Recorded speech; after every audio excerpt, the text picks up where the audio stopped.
Como nos é habitual, trazemos hoje mais uma líder. Nascida em Luanda, Cristina Alfredo Augusto Rafael Silvestre é contabilista de profissão, com uma infância marcada pela ausência do pai e forçada a crescer e amadurecer com antecedência. Ontem apelidada de Babá do IVA, hoje, como ela brinca, promovida a babá de todos os impostos de Angola. Mulher resiliente, determinada, focada na ajuda ao próximo dentro da sua profissão e dos seus limites. Primeira mulher presidente do Conselho Diretivo da Ordem dos Contabilistas e Peritos Contabilistas de Angola, OCPCA, e nem isto a afastou do seu grande combustível para a vida, a família nuclear, de quem ela faz a sua grande motivação. Conheçam então Cristina Silvestre.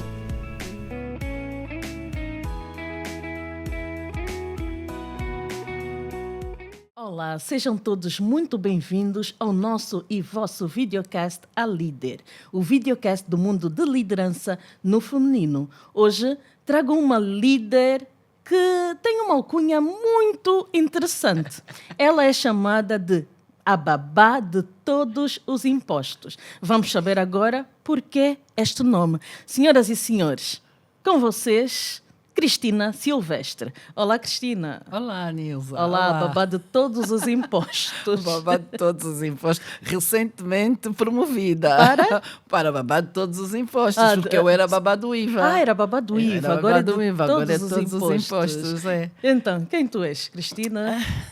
Bem, sou Cristina Silvestre, sou profissional de contabilidade e fiscalidade, eu tenho uma licenciatura em gestão e administração de empresas na especialidade de contabilidade e fiscalidade. A especialidade foi de propósito porque já trabalhava em contabilidade e em fiscalidade, já assinava contas, já tinha o número atribuído pela Direção Nacional da Contabilidade Pública. Antes de existir a ordem, era o Ministério das Finanças que nos atribuía os números, era lá onde íamos fazer os testes para termos números e assinar contas. Eu já assinava contas e, como estava a decorrer a licenciatura, decidi unir o útil ao agradável, que é ir fazer a especialidade de contabilidade e fiscalidade.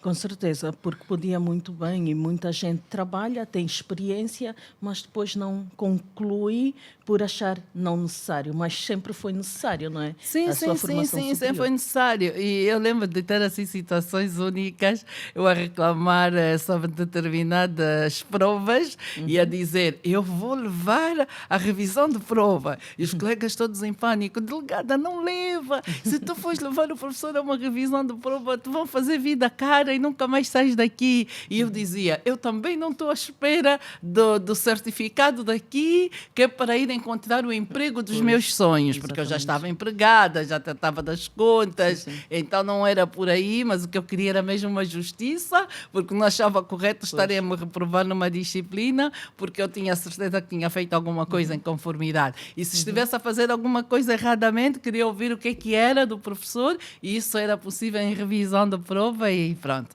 E é mais ou menos assim que funciona, mas sempre tive como foco principal concluir a minha licenciatura, por várias razões também, e ser uma licenciatura já afeta aquilo que eu fazia, foi mesmo de útil ao agradável. Sim, mas nesta altura ainda trabalhava por conta de outrem. Certo? Não, já estava por conta própria. Já na Custos, não é? Já na Custos. A Custos tem quantos anos? A Custos, olha, fez este ano 14 anos. 14 anos. A Custos é de março e em março fez 14 anos.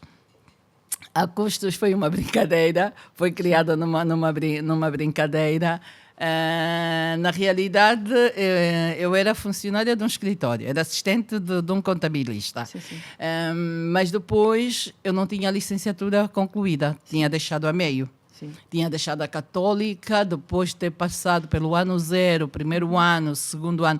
No segundo semestre do segundo ano da Católica, eu cancelo a matrícula, porque estava grávida e não queria estar a ir até o Palanque, havia muito trânsito, queria ter uma gravidez tranquila, no relaxe, então tive que do primeiro filho? Do primeiro filho, do meu Já primeiro agora filho. Tens 2 filhos? Tenho 2 rapazes. Então, cancelo. E neste intervalo em que cancelo, o Jardim Alexandre ainda era era bebezinho, fui trabalhar para o escritório de contabilidade do Sr. Carvalho, a Lurante, existe até hoje, estive lá como assistente, mas depois... Foi lá onde aprendeste a contabilidade?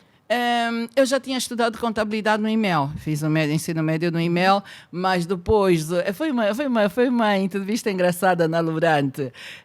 Eu tinha um colega na Católica, o Dimitri, que Deus o tenha. Dimitri, que Deus o tenha. Ele, Dimitri Mendes, eu dava-lhe explicação. E ele sabia da minha intenção de querer fazer contabilidade. E eu falava muito em contabilidade e auditoria. Eu quero fazer contabilidade e auditoria. E eu ia à direção da Católica, do meu curso, o doutor Justino, era o diretor lá da minha faculdade.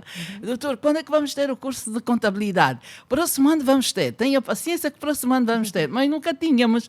Então, tanto é que eu já estava no segundo semestre, no segundo ano, não tínhamos o curso de contabilidade. E ele uma vez disse, olha, Cristina, eu sou diretor financeiro de uma empresa e a minha empresa, a contabilidade é terceirizada. A empresa de contabilidade precisa de assistentes para a contabilidade. E eu, tá bem, queres ir tentar? Eu disse, está bem, pode dar o meu número ao senhor. Deu o meu número ao senhor Carvalho, António Carvalho da Lurante. Deu o meu número ao senhor Carvalho. O senhor Carvalho entrevistou-me no parque do BPC. Ele era bem alto e eu cá embaixo. E ele assim, e quando é que ia começar? Eu disse, olha, eu posso começar já, estou disponível. Está disponível? Sim, estou disponível. Eu era gerente de uma distribuidora de medicamentos e que tinha isenção de horário e se eu quisesse sair, podia sair, até porque também já tinha comunicado que não estaria lá mais para muito tempo e era tranquilo, eram pessoas que não iam se chatear se o dia seguinte deixasse de lá estar. Nunca tive situações menos boas nos empregos em que passei, sempre tive muito boas relações com todos. Sim. Então, no dia seguinte, o grande desafio foi o Sr. Carvalho levar-me para uma reunião. Nesta reunião, primeiro dia de trabalho, já era uma reunião com ele. Primeiro dia de trabalho. Já fui a uma reunião com ele. E nesta reunião, lembro-me que foi em Viana, a empresa tinha um problema ligado a RH, recursos humanos.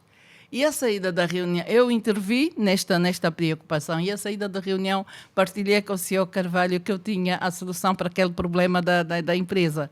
E depois você acaba de dizer assim, então, olha, nós temos a área de recursos humanos, então se calhar passas a ser a responsável da área de recursos humanos. E eu...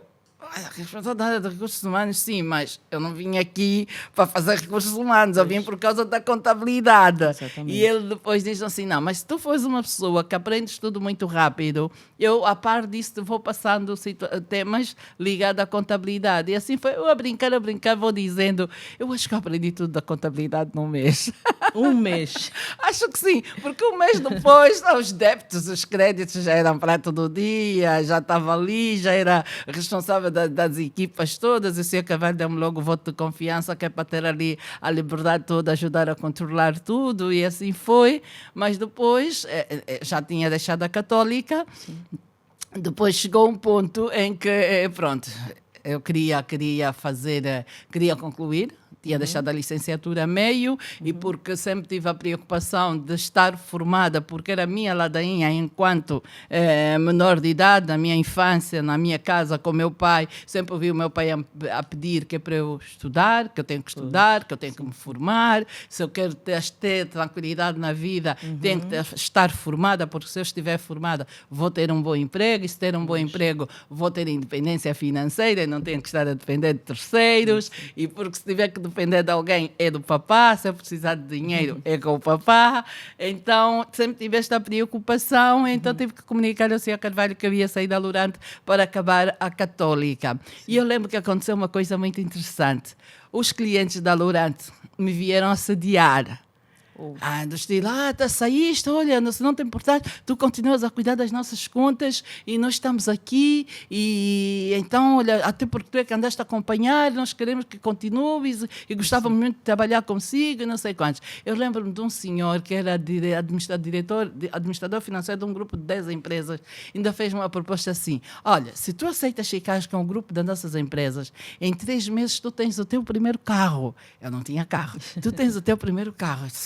vou ter que fazer um e-mail, pôr o Sr. Carvalho em cópia e dizer a todos os clientes que eu saí sim, mas não para fazer concorrência durante. O meu foco é terminar a minha licenciatura, mas caso haja alguma dúvida, alguma preocupação de temas que eu estive a tratar, não seja por isso, eu estou disponível e posso continuar a auxiliar naquilo que for necessário, mas não tinha saído, que é para levar cliente a cliente bem, nunca foi com esta intenção, e porque também eu gosto de desfilar pelas ruas da cidade de Luanda de cabeça bem erguida e não ter que ter essas situações menos boas. E assim foi. E assim foi. Então, quando eu retomo as aulas, eu começo a dar explicação, formação interna de recursos humanos a uma senhora, e esta senhora, depois dei-lhe um TPC que era: enquanto estiver em casa, na hora das refeições e com a família à mesa, podia começar a falar de temas do que aprendeu durante a sessão, durante o dia, né? Ela vinha à tarde em casa, no Quinaxixe, eu estava ali a explicar isso e aquilo, porque ela tinha que começar o emprego, e um belo dia ela partilhou comigo que quando explica o que aprende em casa, o marido uma vez perguntou-lhe: mas tu vais a uma empresa, a uma casa, onde é que tu estás a aprender a fazer isso? Não, eu vou à casa de uma pessoa amiga e ela que me está a instruir e me está a explicar isso. E lembro dela ter dito: olha, o meu marido disse-me que isso devia ser uma empresa, devias ter uma empresa para começares a tratar disso. E eu, longe disso, não estava preocupada, só quis ajudar. E quem tivesse dúvida, depois lembro de ter uma senhora do CUNEN, que foi minha colega no curso profissional de contabilidade, que eu fiz na SOF, o curso básico, tinha uma preocupação na empresa dela: ai, Cristina, me podes ajudar com isso e aquilo? Também, dona Ana Paula, posso ajudar lá também, ajudar? Mas tinha uma empresa, não tinha empresa, só estava mesmo ali a ajudar, a intenção não era essa. Até surgir um desafio muito interessante. Lembra que eu disse que eu fui gerente de uma distribuidora de medicamentos? Sim. Essa distribuidora de medicamentos tinha uma clínica. E a contabilidade desta clínica não era feita. Os donos precisavam urgentemente que alguém tratasse da contabilidade. Uma das meninas, que era minha assistente na distribuidora de medicamentos, foi ser gerente na clínica. Ela fala com o senhor, lembra-se da dona Cristina? Assim, olha, ela parece que está agora ligada às contabilidades. Está agora ligada. Então, olha, põe-nos a falar com ela. Olha, eu vou à reunião e saio de lá com a missão de tratar da contabilidade desta clínica, 7 exercícios, ou seja, 7 anos de contabilidade por se recuperar. 7 anos? 7 anos. E eu recebo tudo, está comigo, e vai conseguir fazer? Eu sim, vou conseguir.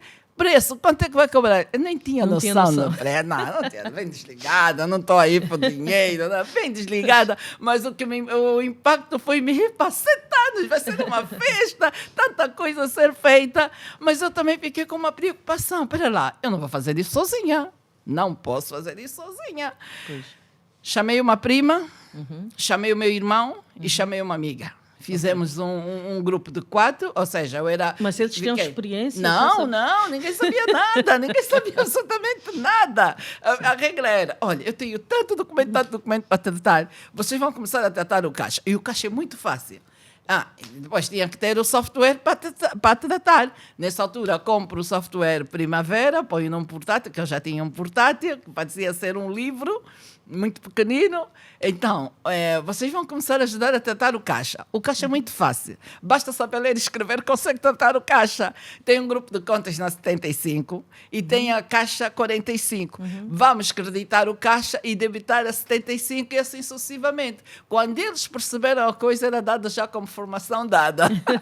Mudávamos do grupo de contas e assim sucessivamente. Não é que numa brincadeira, estas contas foram mesmo um sucesso. Foram mesmo um sucesso os 7 anos de contabilidade. O dono da clínica ficou... E organizaram em quanto tempo esses 7 anos? Organizamos em meses, não durou muito tempo. Não durou muito tempo. Aquilo era falar com um, tratar com outro, e o portátil a girar para todos, porque não tínhamos escritório.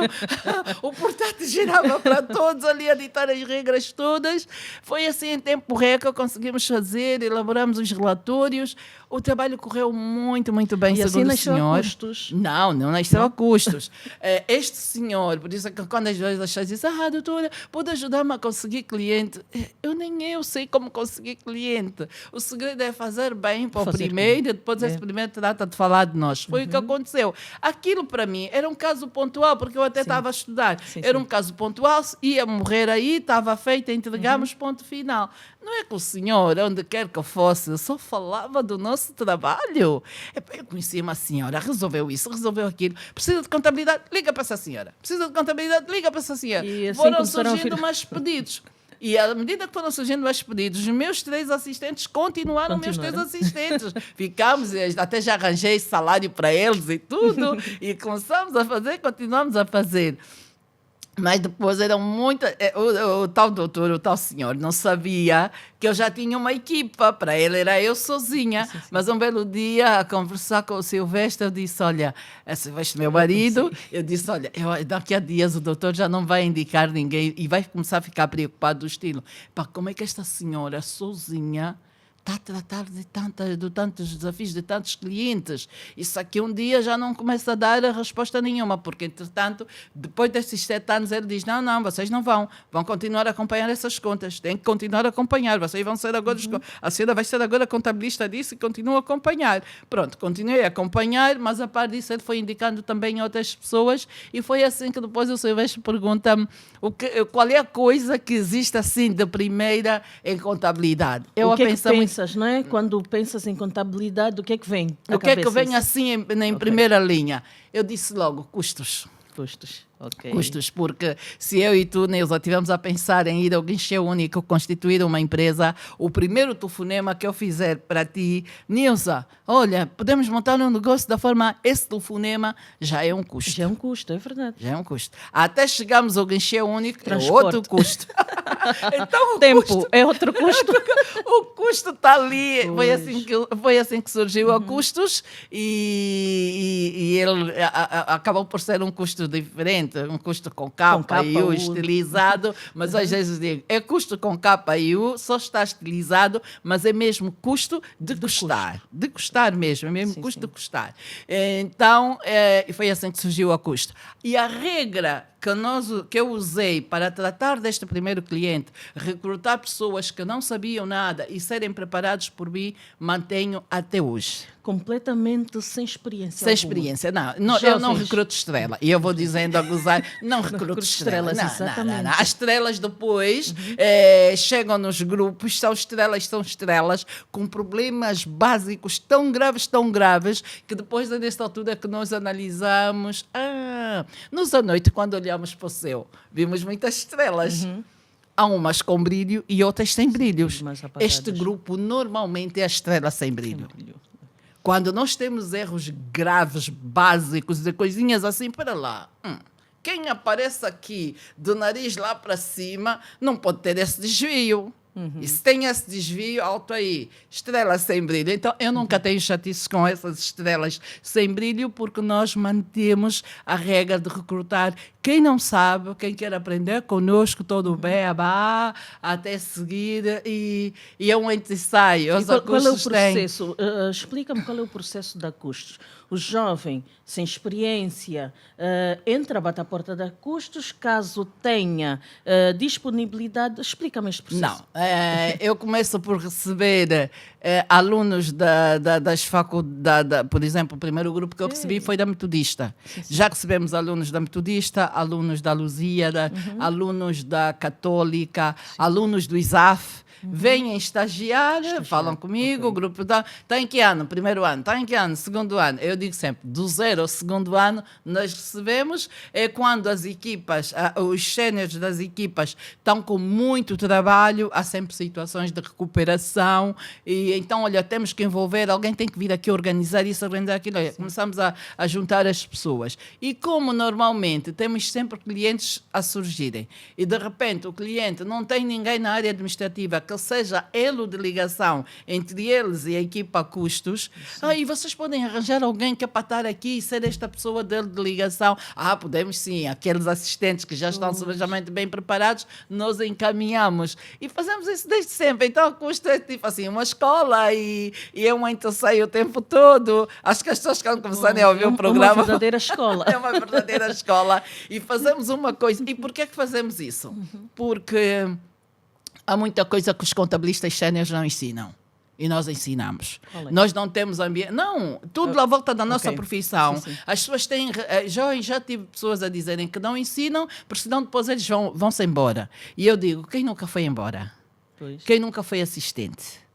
Então, nós ensinamos tudo. Não há nada que eu sei fazer, que a equipa custo, que faz o que eu sei, que está na custo, a tratar da contabilidade, que não sabe fazer. Se não sabe fazer é porque é novato, ainda está a fazer o caminho tranquilamente. Mas nós ensinamos tudo, não escondemos absolutamente nada. E as pessoas que saíram da custo não saem a 100%, têm sempre mais um pé lá dentro da custo. Se tivermos um trabalho de recuperação com muita urgência, com um telefonema, todos esses custos voltam, que é para ajudar à noite. Nós temos a custo abre à noite, porque recebe estes funcionários que estão lá a ajudar numa recuperação. Abre o sábado, porque recebe estes funcionários que estão lá a ajudar numa recuperação. Abre o domingo, se for necessário, porque eles fazem questão de ajudar a custo, de continuar. Ou seja, eles são eternos... São eternos filhos. São eternos filhos, porque nós, na Custos de Neusa, eu não tenho grupos de interesse. São todos vistos ao mesmo nível, não há um mais importante que o outro, todos estão muito importantes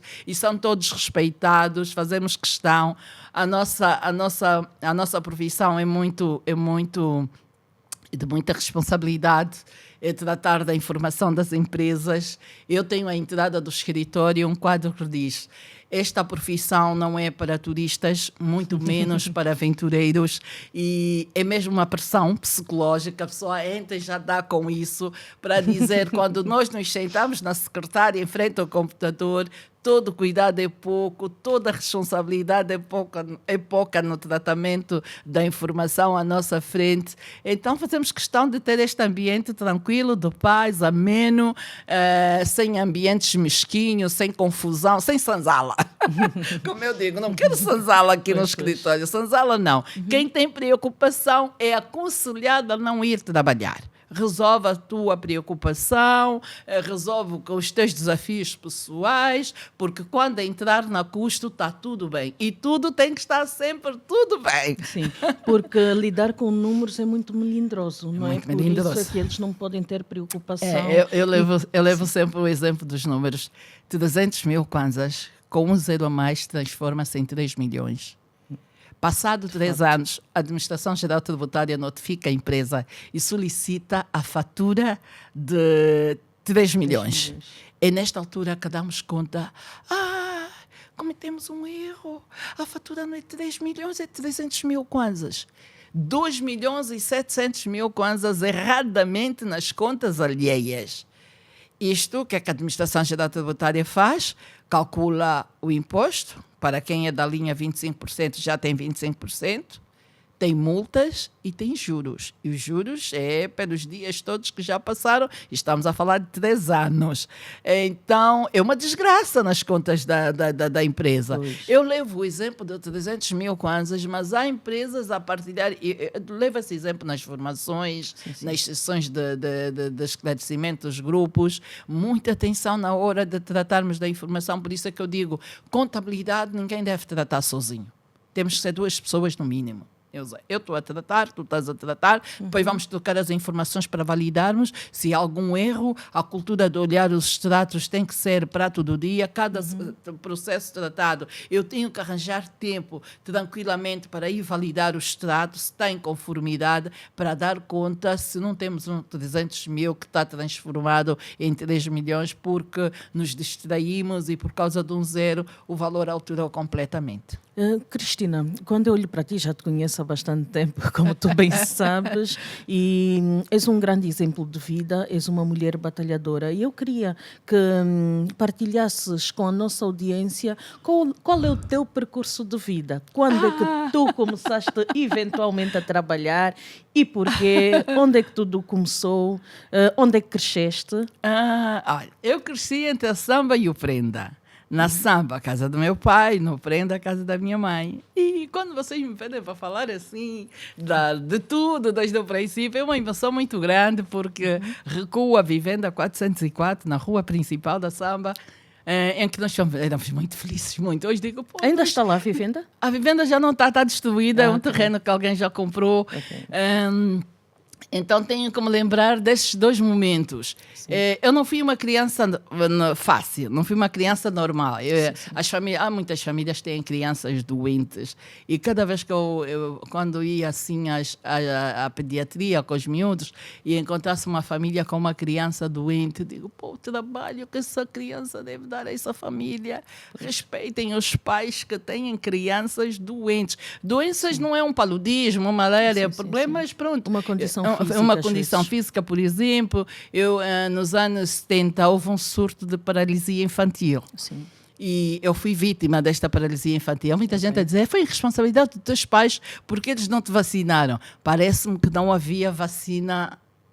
Tenho um amigo jornalista, que Deus o tenha, tinha dito, Cristina, não ligues isso, porque naquela altura, quando aconteceu o surto em que foste vítima, não havia vacina. E há muita gente vítima daquela paralisia. Na altura era paralisia infantil, hoje é a polio, né? Transformou-se em polio. Sim. E eu fui vítima desta paralisia infantil.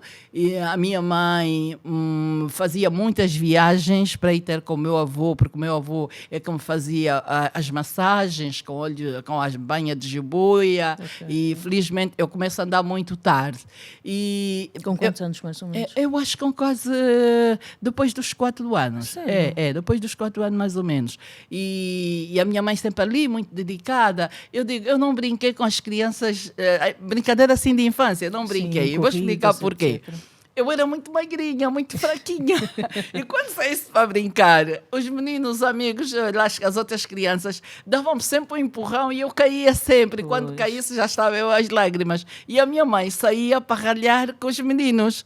Porque não tem que empurrar, ela não pode ser empurrada, tem que ter mais cuidado. Ou mesmo até se chatear com a mãe dos meninos, porque os meninos estão-se a portar mal porque andaram a empurrar. Sim. E eu não gosto de ambientes de confusão, de conflito.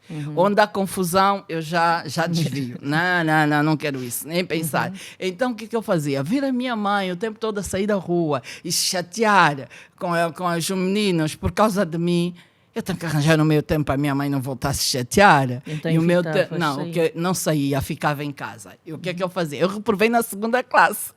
Não sabia ler. A minha mãe disse, se ela não sabe ler, não passa. Ela só passa quando aprender a ler. Quando eu repito a 2ª, consigo aprender a ler e passo para a 3ª. Antes do ano letivo começar da 3ª classe, eu já tinha todos os livros em casa, já tinha lido todos os livros, já tinha resolvido todos os exercícios, já tinha feito todas as cópias. Quando a 3ª classe começou, eu já sabia todas as matérias. E mantive isso sempre na minha infância, estudar antecipada antes das aulas e chegar, e isso sempre ali bem destacada. Mas depois, a minha mãe...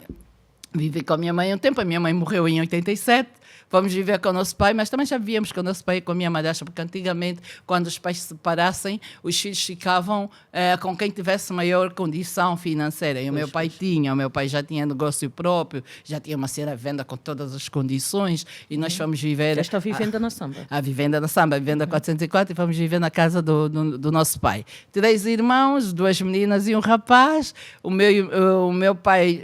Tu sendo a mais velha? Eu sou a mais velha, mas o meu pai com a minha madrasta já tinha o meu irmão Sandro, então éramos 4 filhos, 2 meninas e 2 rapazes. Já na minha casa tinham muitas regras, o meu pai tinha muitas regras, tudo naquela casa era uma regra, tudo, ninguém fazia nada sem regras, e o meu pai ali a supervisionar a sério. Então todos nós tínhamos um grupo de atividade a fazer, doméstica, trabalho doméstico que tínhamos que fazer. E os meus irmãos eram muito refilões. E eles, por serem muito refilões, eu dizia, se eles refilarem, e a tia Jaja ver, a tia Jaja, minha madrasta, um beijinho, tia Jaja, ela não sei se vai ver o programa, se vira. Se a tia Jaja ouvir, ela vai queixar o papai, vai dizer que eles faltaram ao respeito, depois vão estar aqui em confusão, vão estar aqui a se chatear. Então, qual é o outro meio termo que eu arranjei? Lembra que eu já tinha arranjado o meio termo para a minha mãe não se chatear? Foi ficar em casa. Na casa do meu pai com a minha madrasta, o que é que eu fiz? Fazias tudo. Combinava com os meus irmãos e assim, vocês não precisam de reclamar. Não reclamem. Eu vou fazer a minha parte, a vossa parte. Só para não haver chatice. Pois. Então, no fim do dia, quando meu pai chegasse, estava tudo feito. Eu dormia e acordava cansada, porque trabalhava muito. Quantos anos tinhas na altura? Entre 13 e 16 anos. Foi nessa fase em que eu vivi com meu pai. Nesses 3 anos, a minha vida era essa. Fazer a minha parte do trabalho. E meu pai nem sabe que eu fazia parte do trabalho deles, que é para eles não reclamarem. Mas era a forma que eu encontrei de passar sempre que estava tudo bem, não há chatice nenhuma. E o meu pai estava sempre muito preocupado. Ele fazia reuniões conosco para saber se estava tudo bem, se estava a ver. Hoje, quando encontro amigos que têm filhos e a viverem com as madrastas e vice-versa, eu digo sempre, arranjem tempo para conversarem, só vocês e o vosso filho que vive com a vossa madrasta. Falem com os filhos, chamem mesmo, só um momento de vocês, porque eu tive isso. O meu pai arranjava tempo só para conversar conosco, nós os três, que éramos enteados da senhora com quem ele vivia, para querer saber se precisávamos de alguma coisa, se estava tudo bem, se tínhamos alguma preocupação que o papá tinha que saber, o que é para resolver, o que é que era, o que é que não era. Felizmente não tínhamos, estava sempre tudo bem, graças a Deus estava sempre tudo bem, e eu vi o meu pai, nesta altura que eu vi o meu pai a dizer o tempo todo, tens que estudar, olha que tu não és normal, tens de estudar, vamos lá ver mesmo se vai aparecer alguém que te vai querer nesta condição, por isso tens de estar formada, tens que estar formada que é para teres um bom emprego e seres independente, não tens de pedir nada a ninguém, tudo que tu precisares, o papá está aqui, aproveitem estudar enquanto o papá está aqui, porque se o papá não tiver, vocês não vão ter. Então, enquanto o papai é a pessoa responsável por manter a casa com tudo que vocês precisam, a vossa missão é só estudarem, com as regras todas que nós pensávamos. Eu particularmente dizia, o papá não é meio ditador? Ele é todo ali, e havia situações que ele nem precisava de falar, olhava para nós e nós já estávamos sem sentido. Para aquilo está mal feito, temos que fazer como deve ser. Mas hoje em dia estás a ver os benefícios dessas regras. Nilza, o meu pai, infelizmente, por causa da guerra, ficou 9 anos no cativeiro da UNITA. Ficámos sem o nosso pai durante 9 anos. Eu tinha 16 anos quando meu pai desapareceu. Neste período em que o meu pai esteve desaparecido, nós cumprimos à risca tudo que ele nos orientava como se ele estivesse em casa. Não saímos, tudo. O meu pai não gostava que ficássemos no portal, nós não vamos ficar no portal. O meu pai não permitia isso, nós não vamos fazer. Olha, o papai dizia que isso não vamos fazer. O papai dizia que aquilo não, nós não cumprimos a risca. Ou seja, nós só não tínhamos a presença física dele, mas tínhamos ele em todos os passos que fomos marcando. Em todos os momentos. Como é que foi este momento? Que idade tinhas? 16 anos. Tinha 16 anos, foi um momento muito difícil. E vou partilhar aqui uma coisa. A minha casa sempre esteve cheia. A minha casa, com meu pai, nós tínhamos mesmo boa vida. Toma gabar, vão dizer que sim. A senhora está-se gabando. Nós tínhamos mesmo boa vida. Ao almoço de sábado, na minha casa, tinha prato de peixe, prato de carne, tínhamos sobremesa da boa fruta que vinha do Jumbo nos anos 80. Meu pai trabalhava na Brisco Petróleo, era assim que chamava, Brisco Petróleo. Uma empresa petrolífera. Era uma empresa petrolífera, mas eu acho que ele é motorista lá de alguém, de um dos chefes, de um dos expatriados que era diretor-geral. E então, a ser motorista de um diretor-geral, ele tinha ali também um bom conforto, porque nós tínhamos mesmo boa vida, não nos faltava absolutamente nada. De modo que na minha casa, só para teres uma ideia, a minha casa nos anos 80, a nossa sala era alcatifada. E o meu pai fazia questão de ser ele a cuidar daquela alcatifa. Quando alguém fosse à minha casa, tinha que descalçar. O meu pai era mal falado, porque mandava toda a gente descalçar para entrarem na minha casa, né? E na minha casa, quem fosse a minha casa, estava lá sempre a sair com muito conforto, muita coisa, e ele é mais velho, era o irmão mais velho de todos. Mas quando o meu pai desapareceu, toda a gente desapareceu. Infelizmente temos isso. toda a gente desapareceu. Aquelas pessoas que iam estavam lá o tempo todo. etc. Mas ninguém apareceu, todo mundo deixaram... desapareceu. E quem estava? A tua madrasta estava com vocês? Não, a minha madrasta já estava separada do meu pai. Então, eu pensava assim, eu sempre pensei assim, o papá está no cativeiro da UNITA, mas o papá, se calhar, está tranquilo. Por quê? Como ele ajudava muita gente, está a pensar que essas pessoas também nos estão a ajudar. Mas nem pensar. Haviam pessoas até...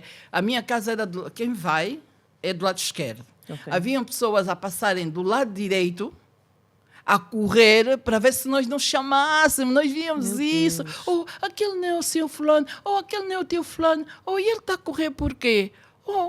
Tanto é que quando o meu pai apareceu, e nós fomos contando mais ou menos o que é que foi, o meu pai depois diz assim, eles dizem que não tinham nada para dar às meninas, por isso é que não vinham. E eu sempre disse ao meu pai, papá, nós não íamos pedir, porque nós aprendemos com o papá que nós não temos que pedir nada a ninguém, mas apoio moral não é levar isso ou levar aquilo, era o que nós precisávamos. Sim. O meu tio Pedro, que é pai do meu primo Gildo, o Gildo Matias José, o meu tio Pedro, a minha tia Dorote, que é irmã da minha mãe, que também os meus pais criaram. Aliás, quando eles vêm para Luanda, era para serem meus babás, para ajudarem a cuidar. Sim, eu era a primeira sobrinha, a primeira neta, então veio o meu tio Pedro e a minha tia Dorote para me cuidarem. E agora a minha tia fez 61 anos, eu fiz os cálculos bem rápidos. Espera lá, então quando vieste para me cuidar, só tinhas 11 anos, e ela assim, que é para ficar ali a brincar contigo. Eles também não tinham muito e sempre foram pessoas muito presentes na nossa vida.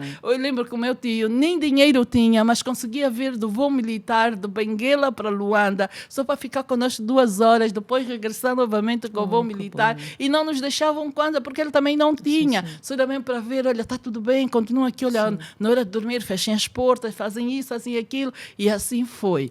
Mas espera aí, 3 crianças, sendo tu a mais velha com 16 anos, 14 e 12. Sozinhos numa vivenda de 5 quartos. De 5 quartos. 5 quartos.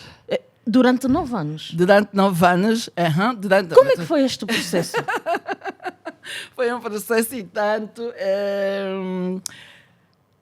O meu pai sempre comprou coisas ao grosso, assim, bens alimentares. Nós tínhamos um quarto só com saco disso, saco daquilo, caixa disso, caixa daquilo, as arcas sempre bem abastecidas. Por isso, quando ele desaparece, nós ainda tínhamos muita comida, muita coisa. Tínhamos muita coisa. Não faltava nada naquela casa. Tínhamos mesmo boa vida, uma vida farta.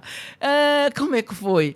À noite era trancar tudo, não dormíamos separados, nós os 3 dormíamos sempre juntos, no mesmo quarto, garantir que estava tudo fechado. A minha tia a monitorar a distância, o meu tio Pedro a monitorar a distância, tínhamos ainda o telefone fixo, 353-047, até lembro-me do número do nosso telefone fixo, 353-047, lá íamos dormir, o pouco que a minha tia conseguia também nos dava e nós tínhamos ali que comer, até surgir uma altura em que a Ana Antônia, uma vizinha que tem uma bebê de 3 meses, perguntou-me se eu podia ser, se eu podia cuidar, se eu podia ser a babá da Áurea, cuidar da Áurea, era a Áurea.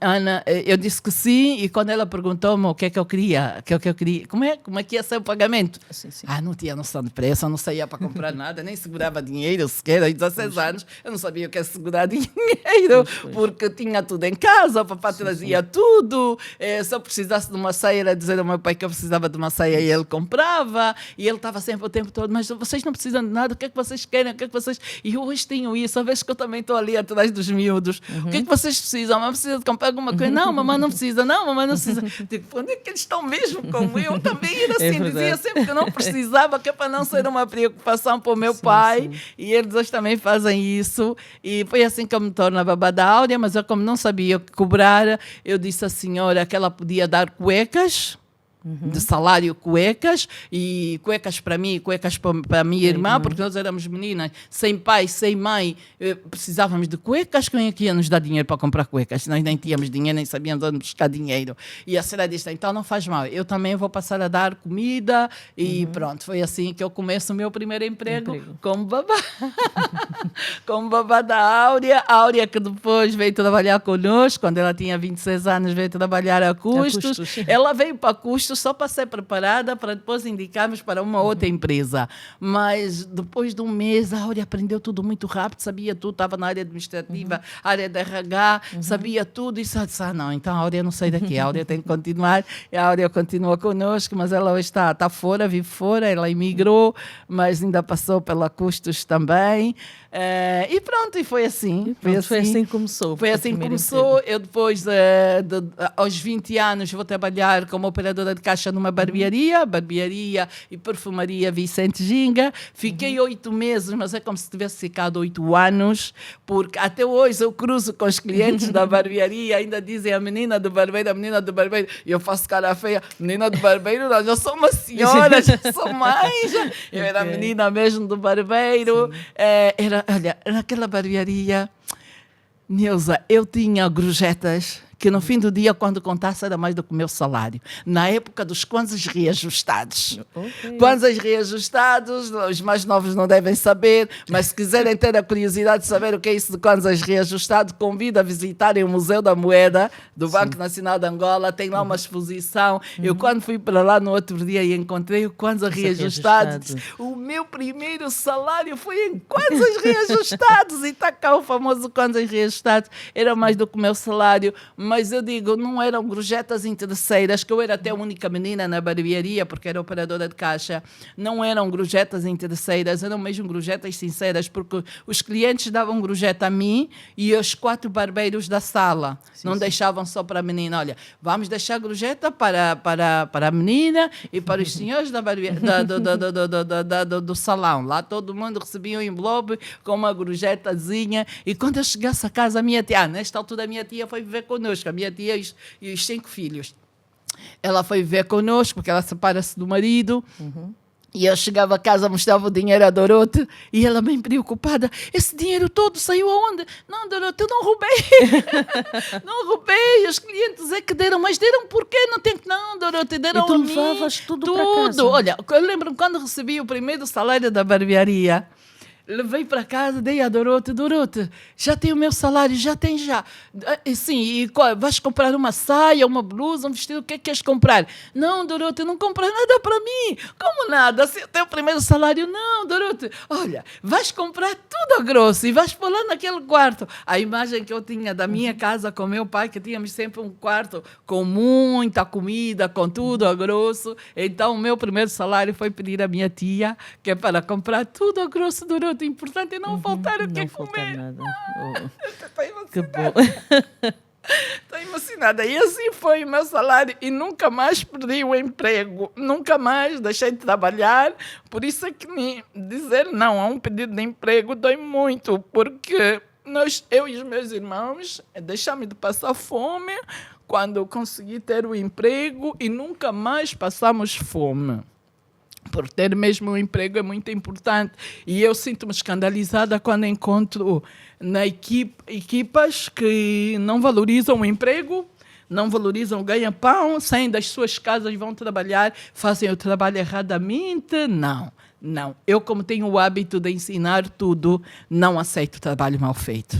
Isso. Não, trabalho mal feito não. O que é? Processar salário, que eu processei pela primeira vez nos anos 90. Não, eu posso ensinar a processar. O teu trabalho é processar salário da empresa em que tu estás todos os meses. Eu te vou ensinar para fazeres sempre em conformidade e honrares o teu salário todos os meses. Seja ele qual for. Seja qual for, temos que honrar, não é possível.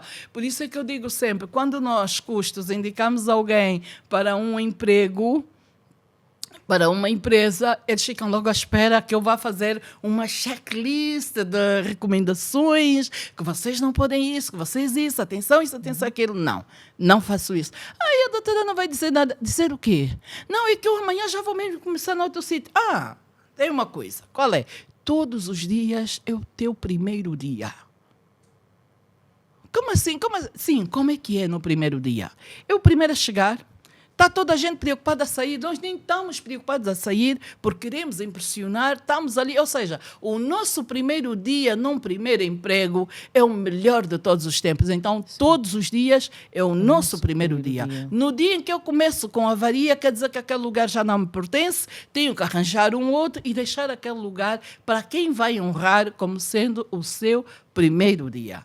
Eu acho que o meu primeiro dia de trabalho foi acordar às 5 da manhã, muito ansiosa, porque não tinha trabalhado em lado nenhum fora de casa, e ir para a barbearia, conversar com o senhor Vicente, o dono da barbearia, Vicente Ginga. Então a menina já pode começar a trabalhar. Acordei às 5 da manhã. Eu até hoje acordo antes das 5 da manhã. Todos os dias. Eu não tenho acordo antes das 5 da manhã e já faço muita coisa, já respondo muitas mensagens de preocupações, de dúvidas, de temas profissionais, reencaminho para quem tem que resolver, e no caso da Administração Geral Tributária, temos um grupo em que podemos pôr lá as preocupações todas, acompanho durante o dia, mas todos os dias não sei o que acordar às 6 da manhã, às 7 da manhã, às 8 da manhã, não sei disso acordo. Todos os dias é o meu primeiro dia e seguimos. É assim o teu lema de vida. É assim o meu lema de vida. Dia e acordas cedo, fazes tudo bem. Uau. Eu cada vez que eu tenho uma secretária que não é física, não está no escritório. Ela até está numa outra província. E consegue gerir a minha agenda, consegue acompanhar. E cada vez que eu digo, Neuza, surgiu isso. Tens aí espaço na agenda, o que é que vai ser?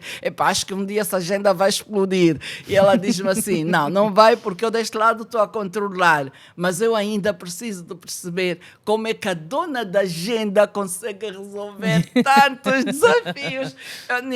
Nem eu consigo perceber. A verdade é que normalmente estou assim, perante situações, vou tentando, e no fim do dia, quando ela me faz o resumo, realmente tudo ficou resolvido. Qual foi o milagre? Não sei, mas pronto, o importante é que ficou resolvido. Então, no fim do dia, e nós estamos isso de ser contabilista e fiscalista é uma profissão com muitas regras. Não tive dificuldades a me adaptar às regras da profissão, porque venho de uma infância cheia de regras, cheia de orientação, cheia disso.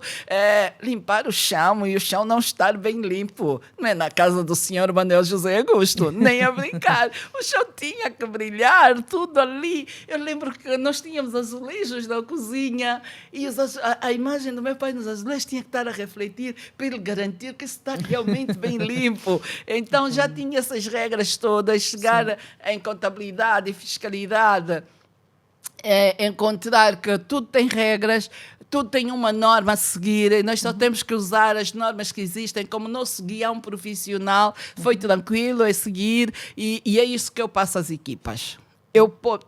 Se a coisa que eu não aceito é trabalho mal feito. Se for processamento de imposto, eu sei processar e eu ensino-te. Vais cobrar alguma coisa nisso? Nem estou preocupada em cobrar. O importante, no fim do dia, é que a Neuza saiba calcular para fazer um trabalho como deve ser e não arranjar desafios com as notificações que as empresas recebem junto da Administração Geral Tributária. Então, é mesmo, todos os dias, é o nosso primeiro dia para termos um trabalho bem feito, um trabalho que honra o salário que cai todos os meses na nossa conta bancária. Porque quando as pessoas dizem, mas professora, eu fui ao sítio tal, mas a senhora fez isso erradamente, depois aconteceu isso e aconteceu aquilo. E eu digo, quem é a senhora que está aí? É nossa vizinha, é nossa tia, é nossa mãe, é nossa encarregada de educação. Por isso, vocês aqui que passam por isso, estão proibidos de amanhã, quando estiverem nas empresas, terem esta postura. Ponham na cabeça uma coisa, todos os dias é o teu primeiro dia. Neste período em que o meu pai esteve ausente, passamos por poucas e boas, Mas nós nunca nos desviamos, graças a Deus. Graças a Deus. Eu lembro-me que surgiu um emprego para ser babá na Vila do Gamec. A Vila do Gamec tinha muitos brasileiros. E os brasileiros tinham muitas babás. Tinham babás angolanas, né? Meninas, moças angolanas a trabalharem, a cuidarem dos filhos. E surgiu esta oportunidade para ser babá. Eu já tinha sido babá da Áurea. E então... já era babá da Áurea, já, sim. E eu e a minha irmã conversámos, a Denise, que Deus o tenha.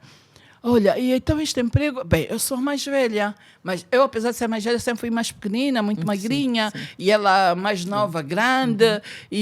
Mas depois também eu disse, olha, não dá que é para eu ir. Eu, apesar de ser mais velha, não dá para eu ir, porque por causa da minha alimentação física, uma família não vai querer que alguém com alimentação física cuida da criança. Sim. Então podem não querer. Então, se eu for, já vão chamar uma outra pessoa porque eu já não posso.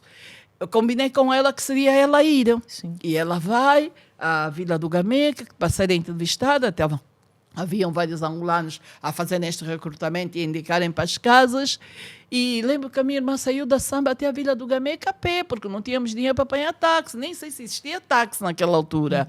Ela lá foi e quando regressa, diz assim, Titina, já fui lá e o senhor, sim, e como é que ficou? Vais começar amanhã? Aceitaram? Não, o senhor disse quem ajuda é ajudado. Oh, como assim? Sim, ele diz que quem ajuda é ajudado, por isso, se eu quiser ser a babá numa das casas, eu tenho que passar uma noite com ele. Ai, que horror. Disse isso, o senhor disse.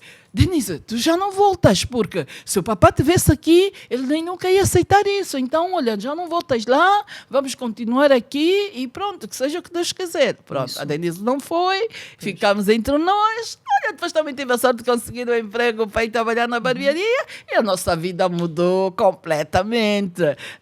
Depois da barbearia, 8 meses, fui trabalhar para a MAP, a empresa do Dr. Piedade Júnior, Manuel Piedade Júnior e que foi uma escola para mim. Estive lá 7 anos, outra Piedade, fui eu a fazer tudo. Olha, eu chegava às 7 da manhã, enrolava as calças até o joelho e era empregada de limpeza. Às 8 estava eu a puxar as calças para baixo, sentar, sou a secretária. Às 10 horas, mochila nas costas, rodar pelo bairro fiscal, pela segurança social, pelo Ministério do Comércio, a tratar assuntos da empresa. Era relações públicas, né? Quando saísse à rua, era relações públicas. Cada vez que tivesse uma dificuldade, o doutor Piedade ligava e dizia, e isso, não, doutor, eu não consigo, vira-te. E eu tinha que me virar. Sim. Então, eu estou a contar isso, para dizer que há pessoas que dizem assim, eu fui contratada para ser secretária e daqui isso. Não saio. As coisas que hoje dão dinheiro a custos, aprendi nos anos 90, na MAP do Dr. Manuel Piedade Júnior. Há um sumário que eu dou no ISAF, que eu sou professora de fiscalidade no ISAF, que é dos sumários que mais dá-me prazer em dar, que eu chego à turma, olho para todos e pergunto, quem é de 1995? Houve um aluno que uma vez disse, professor, isso também é para nos humilhar. Não, respondam, quem é de 1995? Professor, nós já somos para cá, para 2000. Muito bem. Mas por quê, professora? O sumário de hoje fiz pela primeira vez em 1995 e hoje é minha fonte de receita. A custo ganha dinheiro com processamento de salário. E antigamente, o que é que nós fazíamos? Planilha em Excel. E como é que eu fiz pela primeira vez? No meu primeiro dia na MAP, estou eu a trabalhar, o mês termina, o doutor Piedade liga e diz assim, o mês já terminou, não é, menina? Eu, sim, doutor, já terminou. Porque o doutor Piedade nunca estava lá. Ele era diretor do Fundo de Desenvolvimento de Café de Angola. E tinha o seu escritório que fazia estudos de viabilidade económica e financeira e haviam vários colaboradores. Então eu tinha que buscar documentos, preparar os documentos que os economistas precisavam, que é para fazerem estudos de viabilidade. E no primeiro mês, o mês terminou. Na realidade, quem estava na MAP era a Lisette, minha amiga de infância. Ela vive no Canadá hoje. Um beijinho, Lisette. Ela era funcionária da MAP, Mas depois surgiu um emprego para ser operadora de caixa no restaurante espanhol. Havia um restaurante espanhol, acho que de pessoas ligadas à Embaixada de Espanha, ali na zona da Igreja dos Remédios. Okay. E só que tinha que se entrar às 14 ou às 16 e sair às 22. Eu estudava no e-mail, estudava à noite no e-mail, estava a fazer o ensino médio da administração pública. E a Chiara, a nossa vizinha que arranjou o emprego, que fala comigo, que ela trabalhava na Embaixada de Espanha. Depois, entre as amigas falamos sempre, e a Lisete diz assim, não, Cristina, eu vou, porque o salário era muito bom, era muito alto, e em dólares. Não, Cristina, como a Lisete não estava a estudar, disse que não, vamos trocar, eu vou ao restaurante espanhol, vou falar com o meu primo, que era o dono do escritório, porque o Dr. Piedade é primo da Lisete, vou falar com o meu primo, que é para tu me substituires no escritório dele, e eu vou para o restaurante espanhol. Combinamos dia seguinte e já reuni com a Dr. Piedade. Eu lembro que a Dr. Piedade disse, está bem, a tua amiga pode te substituir, mas atenção, esse escritório amanhã vai ser uma grande empresa. Esse restaurante pode fechar no dia seguinte. Bem, mas a Lisete aceitou ir para o restaurante. Sim. É assim que eu entro para a MAP. No primeiro mês de trabalho, o mês terminou. A menina, o mês terminou assim, e já tem salário. E eu, não. Então, olha, deixa que processar o teu salário. Processar o meu salário? Como assim? Sim. Tens de fazer o teu salário. Porque há uma lei, tem que descontar alguns impostos. Vira-te. Ele estava sempre a mandar. Vira-te. Olha, não é que eu peguei mesmo o diploma do IRT e estive lá a trabalhar, a seguir, montei um mapa em Excel. Olha, o primeiro processamento de salário que fiz foi precisamente para o meu salário. Para o doutor pagar o meu salário. Lá fiz o mapa, construí o mapa, mandei para o doutor aprovou, estava bem feito. E este mapa que eu faço questão de partilhar nas aulas, porque continua a ser a mesma coisa, não alterou. Sim. Vão mudando as taxas, vão surgindo novas alterações, novos subsídios, mas o formato é um mapa, uma coluna com o número de ordem, uma coluna com o nome, uma coluna com a categoria, uma coluna com o salário base, uma coluna com os vários subsídios, depois vem a coluna da Segurança Social, 3%, a coluna da base tributável para o IRT, o cálculo do IRT, depois somatório dos descontos, depois vamos fazer todas as remunerações, menos os descontos, vai para a coluna a receber, e aquela receber é que fica por recibo, e o mapa de salário é isso, obviamente que nós custos a prestar serviço na área de RH, a equipa dirigida pela Mariana na RH já não faz em Excel, já fazemos num software, tudo bem preparado, mas eu em aulas, em formação, faço questão de apresentar este mapa nesta regra. Que aprendeste em 95. 95, em 1995. Fiz pela primeira vez em 1995 e hoje é fonte de receita de custos. Ou seja, a custos faz tudo aquilo que eu sei fazer. Nós ajudamos a constituir as empresas, que se quiseres constituir uma empresa, fores pedir esse serviço a custo trata. E hoje, constituir uma empresa é um luxo. Vai-se ao guichê único, até nem sai do escritório online, consegue-se constituir. Antigamente, constituir uma empresa, e eu na MAP, o Dr. Piedade, pôs-me a constituir determinadas empresas, que ele depois quis fazer outros negócios, era rodar a cidade toda. Porque cada documento era tratado numa única instituição, rodávamos a cidade para chegar ao alvará comercial. Era um martírio. Ainda por cima, os fiscais do comércio para vistoriarem o escritório nem carro tinham. Tinha que ligar para o doutor, temos que arranjar um carro para ir à busca dos fiscais, porque eles querem vistoriar amanhã. Lá tinha que se arranjar um carro para ir à busca. Era assim. E olha, isso também rodava Angola, rodava Luanda para constituir uma empresa, aos custos presta esse serviço tranquilamente, sem tema. Aliás, a constituição de custos não foi necessário contratar terceiros para o fazer. Eu tratei pessoalmente, segui direitinho e pronto, tudo, muitas das coisas que, por isso... Mas há pessoas que às vezes perguntam, mas nós ficamos confusos. A senhora é contabilista ou a senhora é fiscalista?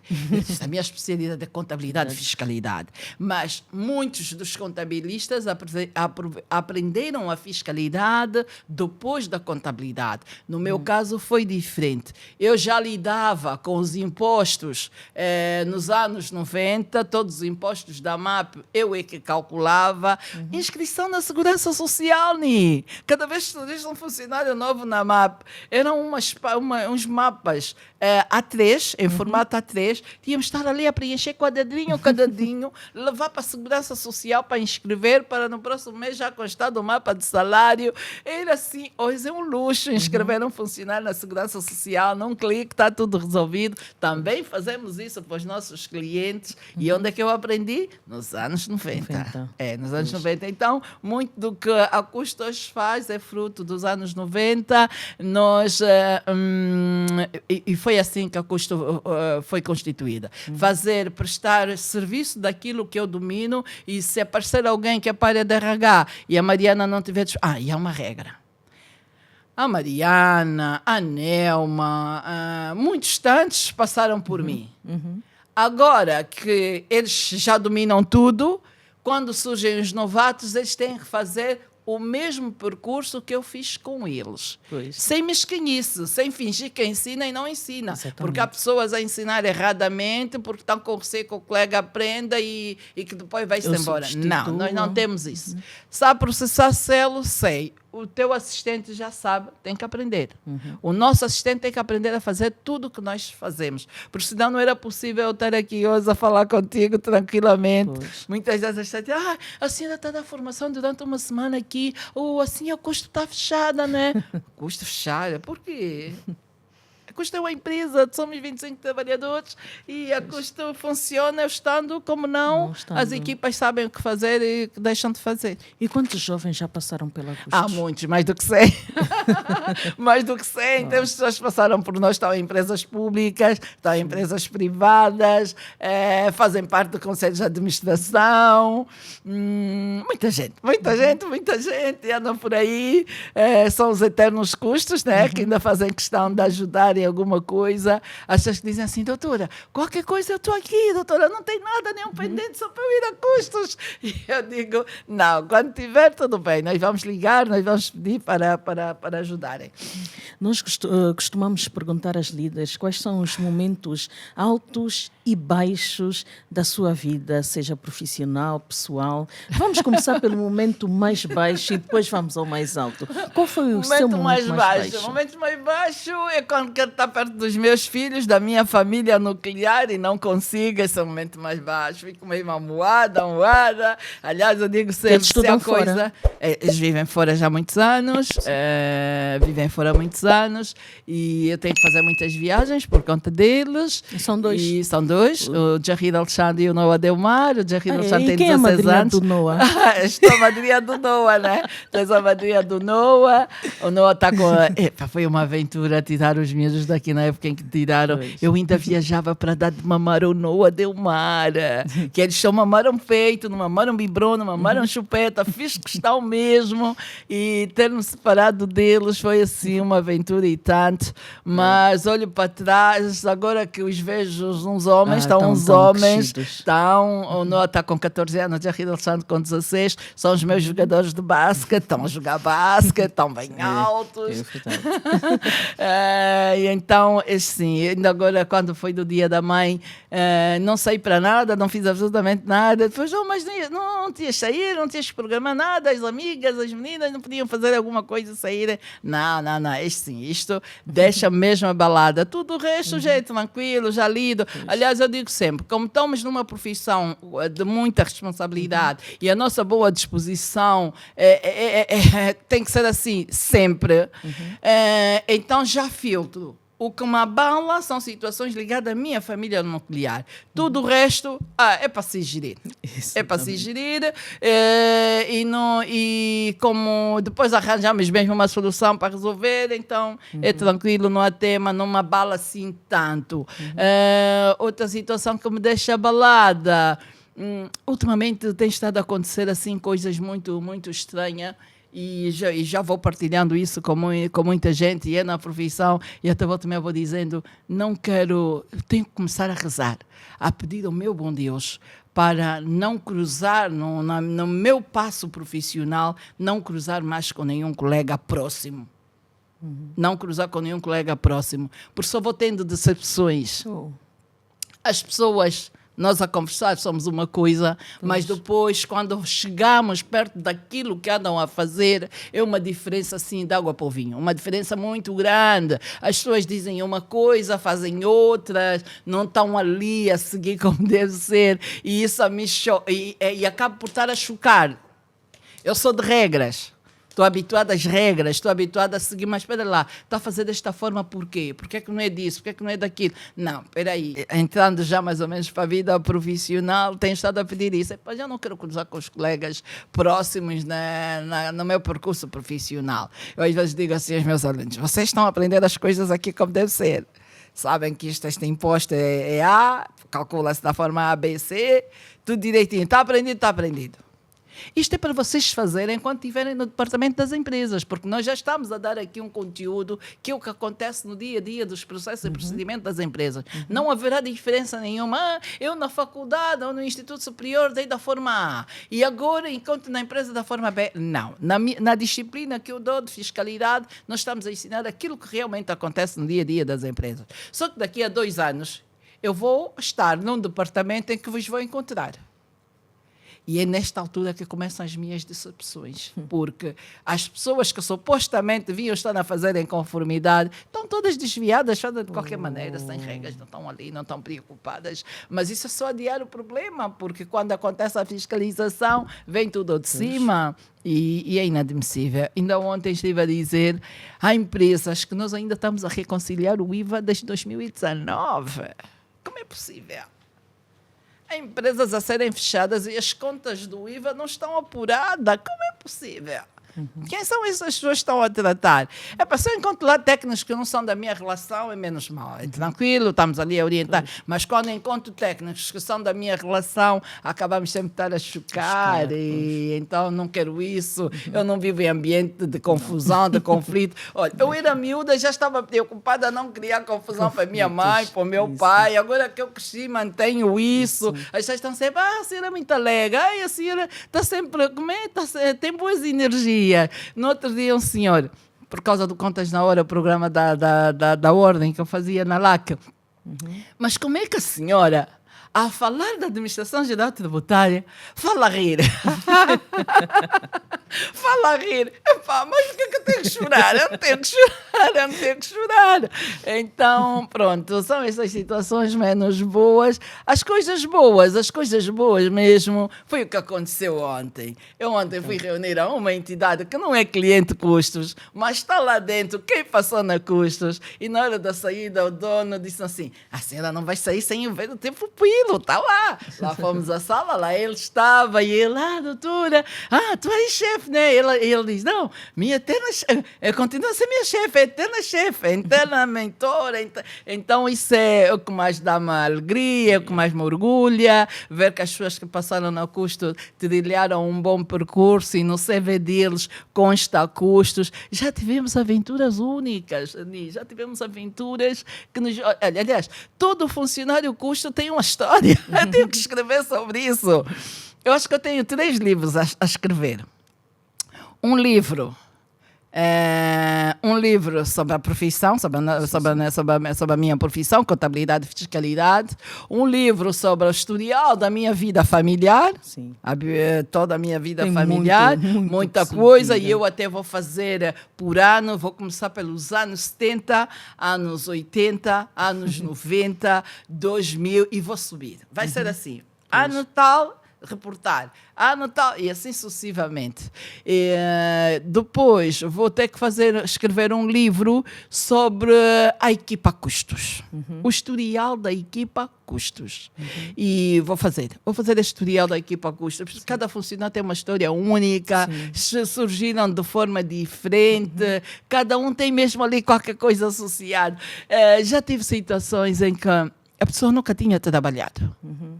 E, de repente, alguém nos pede alguém com urgência para uma área administrativa. E na área administrativa só vai tratar de 5 coisas, por exemplo. E eu estou com esta pessoa e digo assim, tens que ir para este sítio. Vamos fazer uma sessão intensiva aqui na Custos. Todos os dias, quando saís de lá, não vais para casa, vens para custos, continuas à noite e vamos ver como é que isso vai. Depois de 3 meses, já não precisa de ir a custos, já está, e é caso de sucesso, e está aí. E eu penso assim, se aquele senhor descobrir que esta pessoa não sabia nada e conseguimos preparar e deu resultados, está aí. E quando pergunta, e o que é que tu ganhas com isso? Zero. Nada, não cobramos por isso. Não é mesmo para ajudar. E não tem preço. Não tem preço. Isso preenche também como pessoa, sim, não é? Sim, querer ajudar. Eu no outro dia disse aos meus alunos, a controlar a prova, silêncio, não quero barulho, ninguém pede nada a ninguém tem que conversar, aliás é regulamento, não há isso. Depois eu disse a eles, vocês, eu sempre ensinei os colegas, sempre dei explicação de matemática, estatística, sempre dei explicação. O colega que não sabe precisa, eu sei, sempre expliquei. Por isso de eu estar sempre ali a explicar e levar isso para custos, não é na custo que isso nasceu. Vem de trás. Lembra-se que eu já estudava todas as matérias antes do ano letivo começar.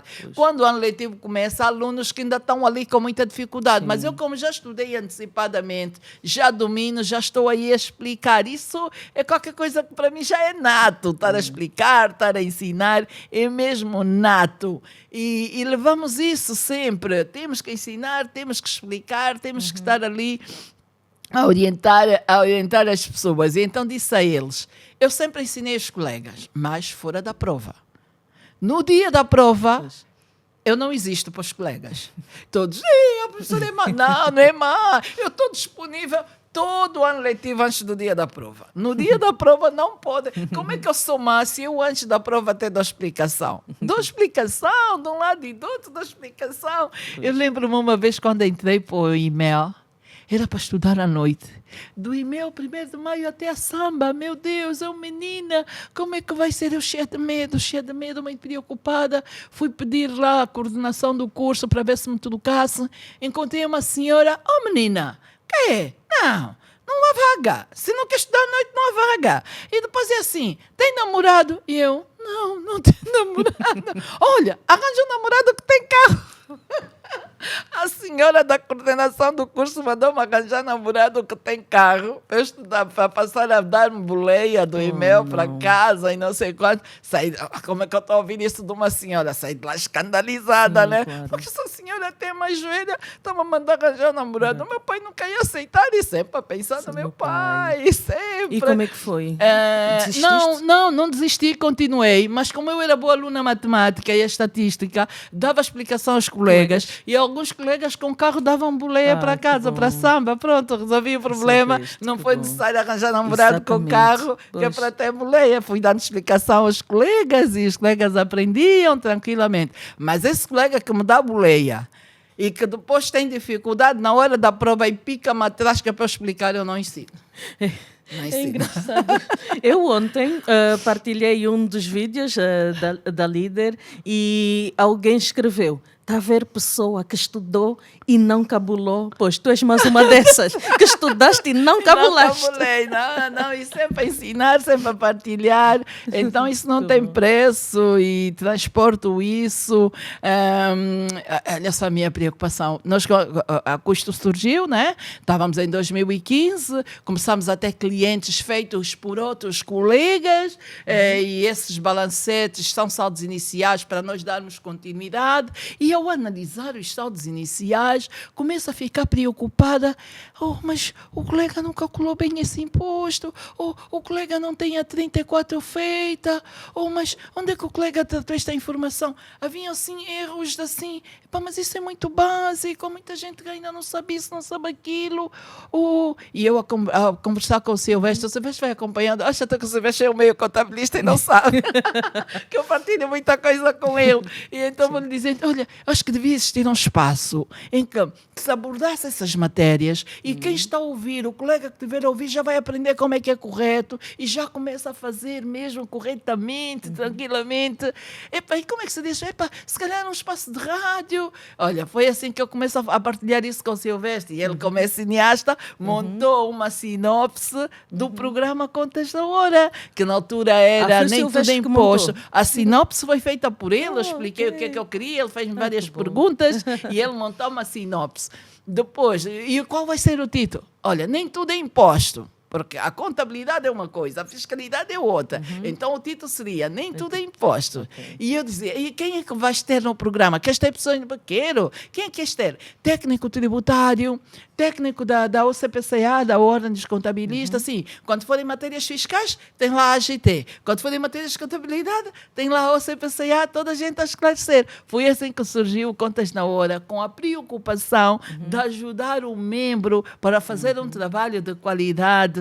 E hoje, quando saio à rua e cruzo com senhores que me dizem assim, eu não sou contabilista, tinha um negócio, tudo desorganizado, e graças ao teu programa, hoje tenho a minha empresa organizada. Isso não tem preço, Nina. Há maior satisfação que essa. Há maior satisfação. E os colegas dizem, há vezes que eu recebo prints no WhatsApp de quem está a estudar uma sessão que eu dei, um esclarecimento que eu dei. Olha, doutora, estou aqui a revisar. Epa, doutora, tocou nesse ponto e eu estava mesmo a precisar desta parte. Epa, isso é mesmo para ajudar. Eu fiz o programa da Ordem de julho de 2017 a novembro de 2022 a custo zero. A custo zero. A custo zero, com muito orgulho. E lembro-me do Dr. Fernando Hermes, o Sr. Rui Santos da Sistec acompanhou tudo. Não, Cristina, esse programa a Ordem tem que apostar. A Ordem tem que apostar. Submeta lá tudo isso na Ordem. Lá depois eu contei essa história há dias. Eu fui a uma assembleia da Ordem. Eu tinha escrito para a Ordem, para a direção da Ordem, eu tenho um projeto e quero apresentar à direção da OCPCA. E submeto a carta. Já estava há mais de um ano e não respondiam. Acontece uma assembleia da Ordem e eu vou para a assembleia e está o então presidente a discursar, que é o Dr. Júnior Sampaio, e eu decido fazer uma pergunta. Acho que o Dr. Gil Sampaio já não deve lembrar disso. E ele até é presidente do Conselho Fiscal do BAE, a qual faço parte. Eu vou ver se ele consegue acompanhar esse programa e vai lembrar. Eu peço a palavra na Assembleia, os membros podem falar e questiono se ele só recebia pessoas da sua conveniência. Não, ele não se esqueceu desta pergunta. Não, como? Eu queria saber se o senhor presidente só recebe na OCPCA as pessoas da sua conveniência. Como assim? Não, é que eu há mais de um ano escrevi uma carta, até a data ando à espera da resposta e vocês não me respondem. Eu bem brava, né? Bem brava na altura. Nisso, houve um intervalo da Assembleia e quando regressamos, o vice-presidente, Dr. Fernando Hermes, conseguiu ter a cópia da carta ali na Assembleia. Disse, realmente, está cá. Então, porque eu acho que o Dr. Júlio Sampaio deve ter dito, localizem este caso, temos que resolver. Lá localizaram o documento e ficou logo ali o compromisso de, na segunda-feira, ser recebida. E assim foi. E na segunda-feira eu vou para a Ordem, sou recebida pela doutora Anabela, doutor Marcos da Silva e o senhor Rui Santos da Sistec, apresento o projeto, explico, é muito interessante, sim senhor, isso realmente é um projeto, está bem. Lá depois, em julho de 2017, o programa... Fizeram, obviamente, uma contraproposta que eu aceitei tranquilamente, que seria, então, uma produção da OCPCA e a OCPCA arcar com todos os encargos, assim foi. E lembro do Dr. Fernando Hermes chamar-me, depois de ter toda a equipa montada, Mateus Gonçalves, o Joel, o Sr. Santos da LAC, tudo já acertado para o início. O doutor Fernando Hermes chama-me, Cristina, agora precisamos de falar contigo. Sim, doutor, o que é? Quanto é que vamos pagar por estares a fazer o programa? Pagar, doutor. Eu, quando pensei em montar isso, foi só a história de como é que eu montei, né? Começar em casa com o Silvestre, nunca foi para ganhar um kwanza, dois kwanza, nunca foi a pensar em dinheiro. O foco sempre foi ajudar o colega que está a fazer algum procedimento erradamente e mostrar-me como é que tem que ser feito e seguimos em frente. Por isso, nunca foi com a intenção de ganhar dinheiro e sempre fiz com muito orgulho, tranquilamente. antes da Covid-19, ia lá às 5 da manhã para gravar. Quando surgiu a Covid-19, começamos a fazer no formato em casa e ficou, e pronto, aí a marca está feito. E o foco sempre foi impactar a vida do membro, melhorar os processos e procedimentos no dia a dia dos colegas que tratam da contabilidade e da fiscalidade. Pois, isto é um bom exemplo de que quando nós fazemos as coisas por amor, nós devemos só fazer. Pensamos em fazer, fazemos. Tudo o resto vem por arrasto. Vem por arrasto, vem sim, vem por arrasto. Porque às vezes as pessoas querem fazer porque vou ganhar isto, vou ganhar aquilo. Não, vai fazendo. Faz por amor. Quando é por amor, é sempre bem feito. E quando é bem feito, tudo o resto acompanha, não é? Acompanha, sim, senhora. Estamos aqui a falar, já falaste em bairros, já falaste em alunos. Diz-me quais são as tuas várias facetas. O que é que tu fazes? Ok, és a fundadora da Custos, o que mais? Professora universitária, formadora. Vamos, fala um bocadinho desse. Estou metida em já terminei duas pós-graduações, uma pós-graduação de Direito Tributário, que já entreguei o trabalho final, e o trabalho final me remeteu aos anos 90, 95 propriamente dita, porque consegui falar do processamento, da evolução do processamento de salário ao longo do tempo.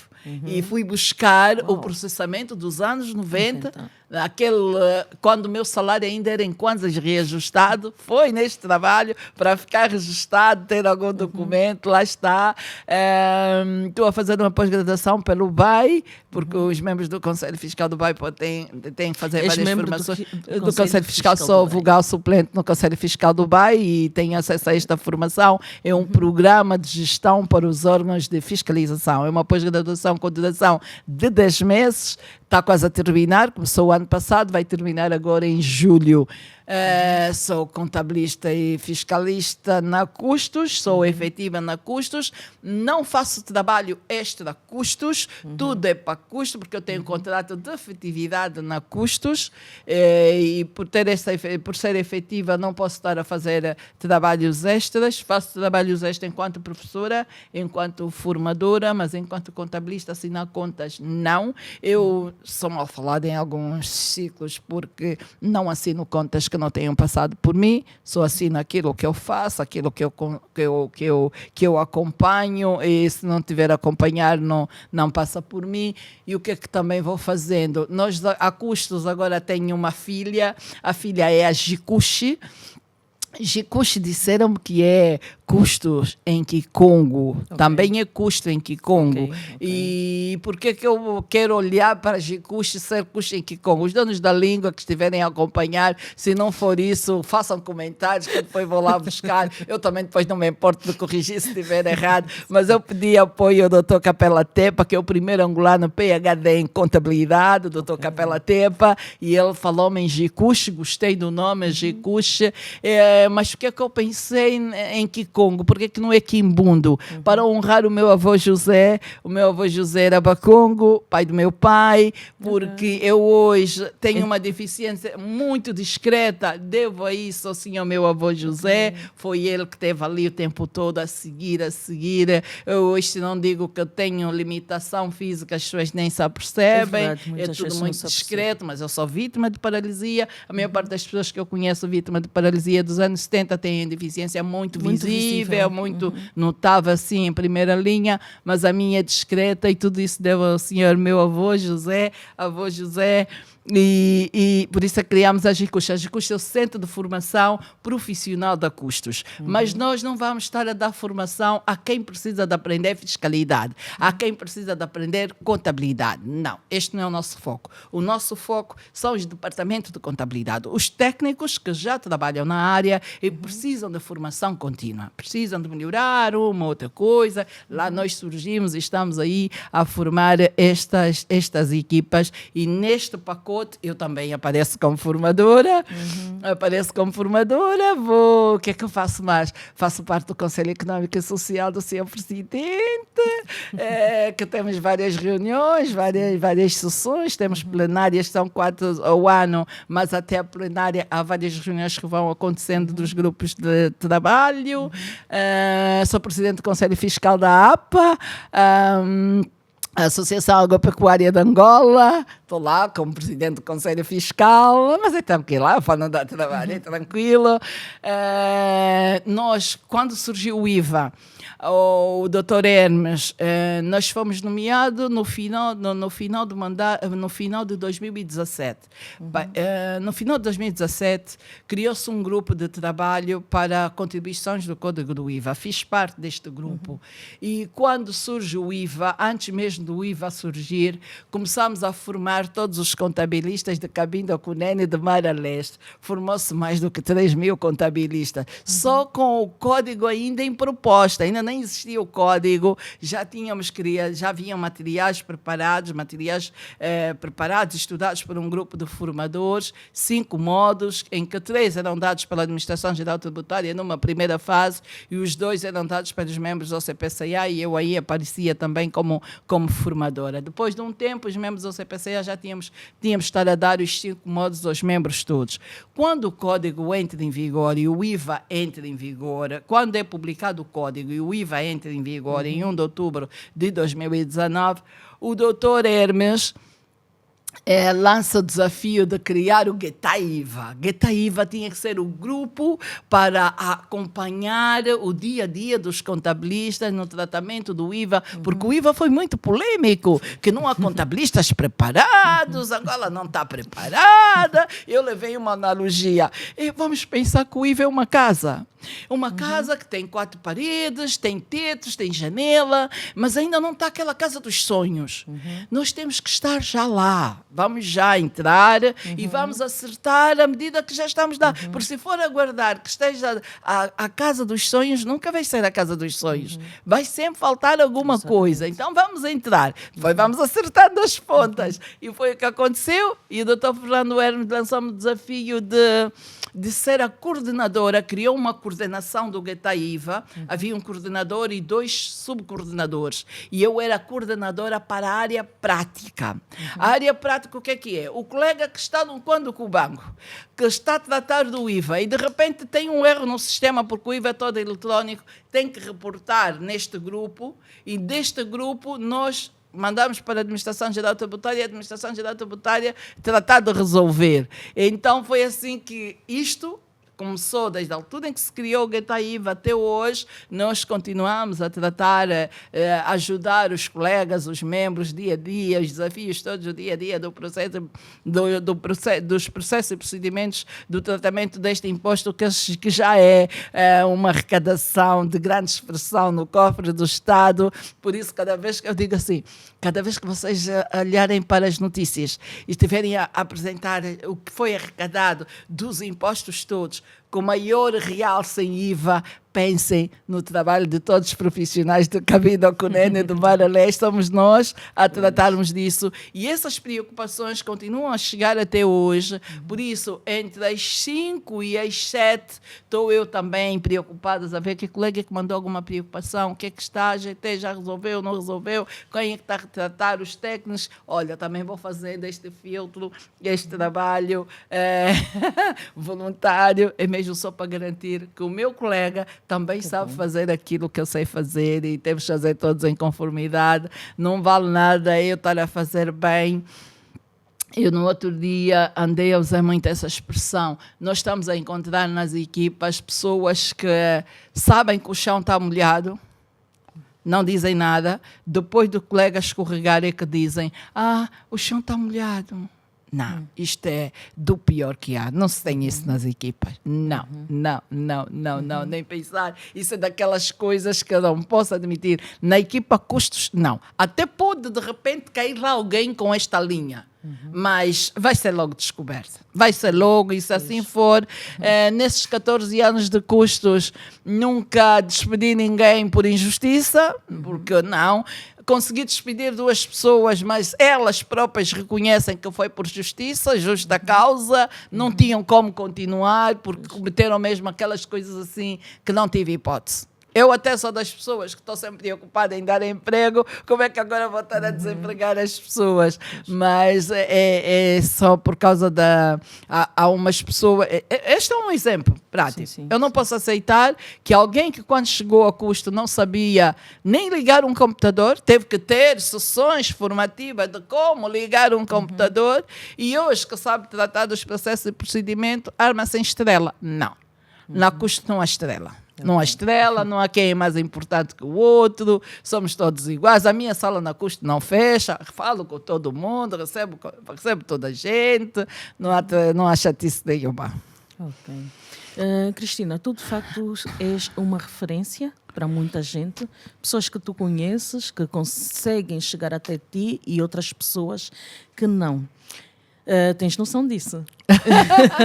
Tenho noção disso. Eu tenho redes sociais, tenho uma página Titina no Facebook e recebo muitas mensagens, muitos pedidos de emprego. Bem, é assim, eu não pego para custo as pessoas que estão na rede social que eu tiro e vem. Não, eu já disse, o nosso recrutamento é nas escolas. Isso. Nas escolas, do ano 0 ao segundo ano. E eu lembro que quando nós começamos, eu tinha a Nelma, o Zezinho, a Nelma, minha prima, o Zezinho, que é meu irmão, e uma amiga de infância. Quando o doutor começou a mandar mais clientes, a indicar o nosso nome, e eu,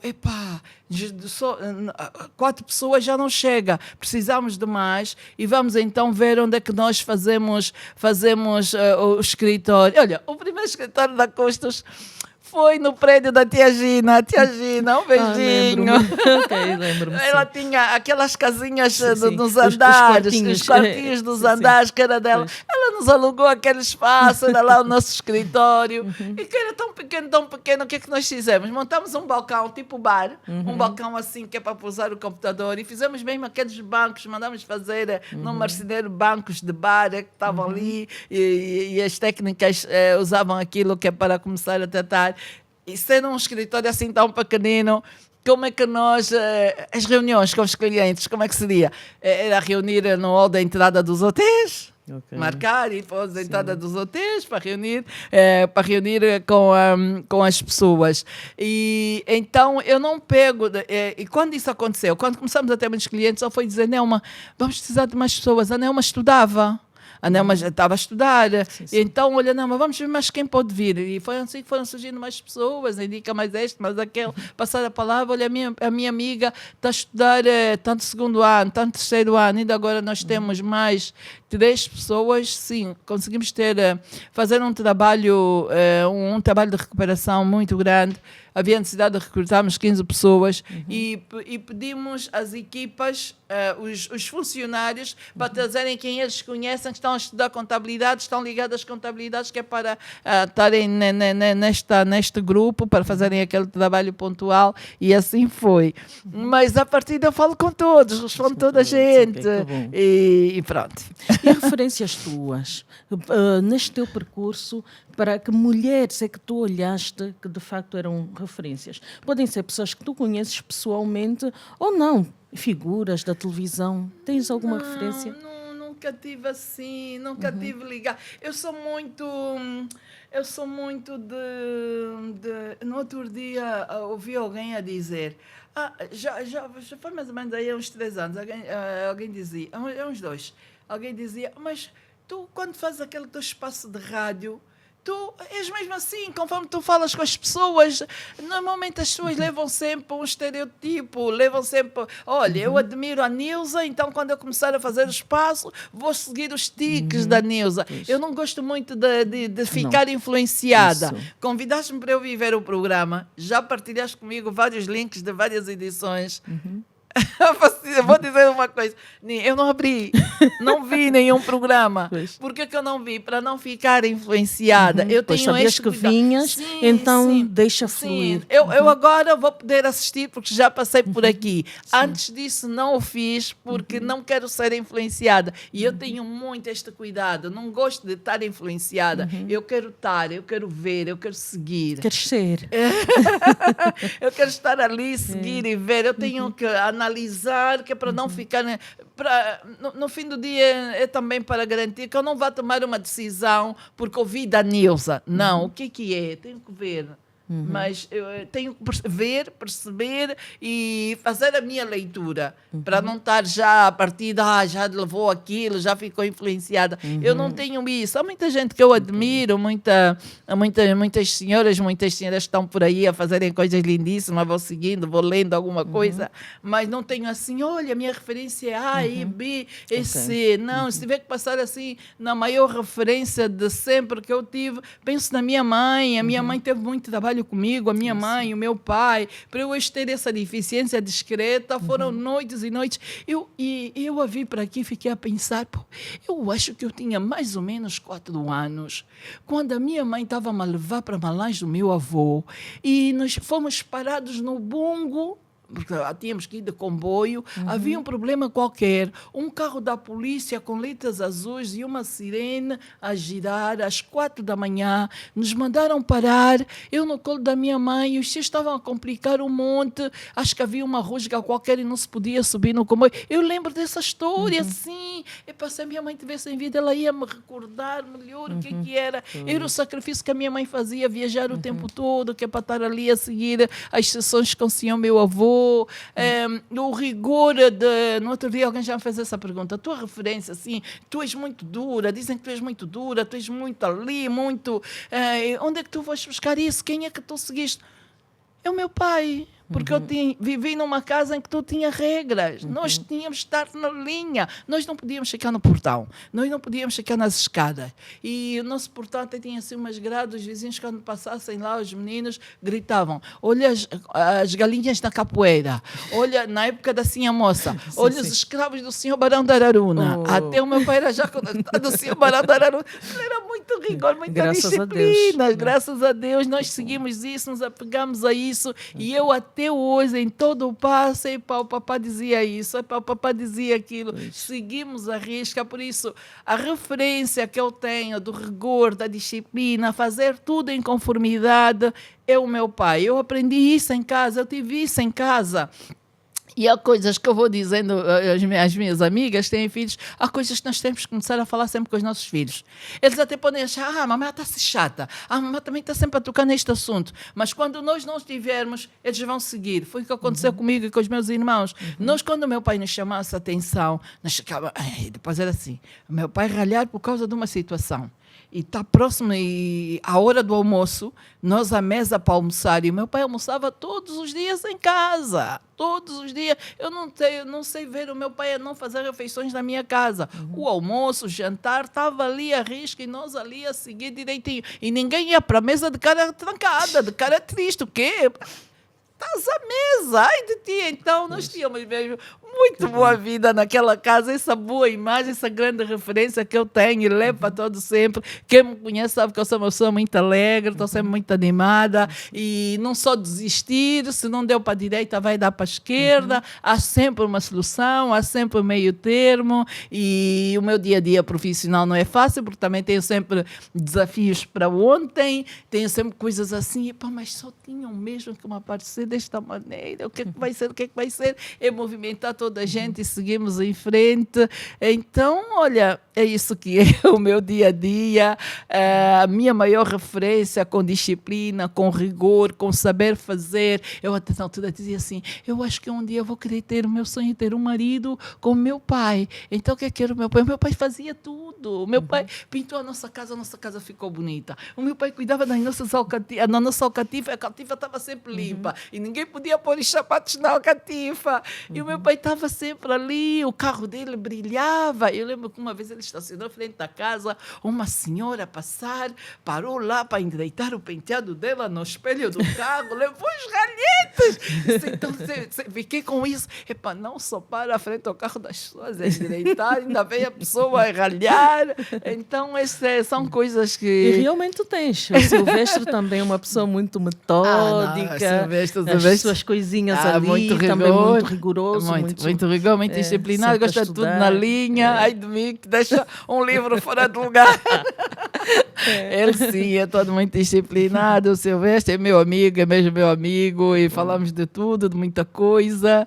E é o companheiro de sempre. Há uma coisa que eu vi agora na gala das 100 mulheres influentes, aliás, já tinha dito, Neuza, aproveita este grupo de 100 senhoras que é para passarem aqui, são todas líderes em alguma coisa. Fiquei surpresa, há senhoras angolanas a fazerem coisas únicas e nós não sabemos, desconhecemos, e este grupo Telegram as descobriu, e muitas delas, ao discursarem, mencionaram muito os maridos, porque são os maridos que ficam com os miúdos quando elas não estão, e eu, nós somos muitos deste pacote, né? Somos muito, para ser possível conciliar, temos que ter uma rede de apoio o tempo todo à nossa volta, desde as senhoras que cuidam da minha roupa, que é para eu sair, a dona Fátima, a dona Rosa, cuidam da comida, cuidam da casa, para não me preocupar, recebem telefonema até de madrugada. Quando de repente é isso, é aquilo, tem que estar ligado, dona Fátima, olha, amanhã tem que ser isso, tem que ser assim, que eu vou sair bem cedo, agora aquilo. Toda essa gente, a equipa custa que é incansável, e se eu precisar deles ao domingo, todos estão dispostos a aparecer, são muito dedicados também, levam os ralhetes todos, e já sabem, é proibido fazer trabalho mal feito, é proibido, todo cuidado é pouco. Ok, Cristina, muito obrigada por esta uma horinha que passamos aqui. Já foi, é verdade. Quando a conversa é boa, ela flui. E gostaria que olhasses para a câmara e deixasses uma mensagem para para aquela câmara, e deixasses uma mensagem para os jovens que estão a começar. Tu lidas muito com jovens, tu formas muitos jovens. Deixa uma mensagem. Sejam disciplinados. Há uma coisa que tem estado a acontecer muito. Nós vamos precisar de um fotógrafo. E eu vou contratar um fotógrafo. Por exemplo,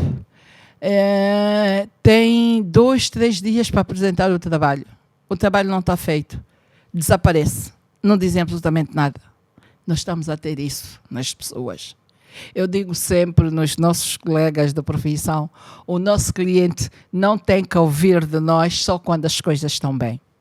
Qualquer imprevisto que aconteça ao longo daquele percurso, daquele prazo, nós temos que comunicar, temos que falar com as pessoas, temos que ser honesta. Eu não posso só ligar para a Neuza quando o trabalho estiver concluído. Neuza, o trabalho está concluído, está aqui, e agora peço desculpas. Não, mas era para ser há uma semana. O que é que aconteceu?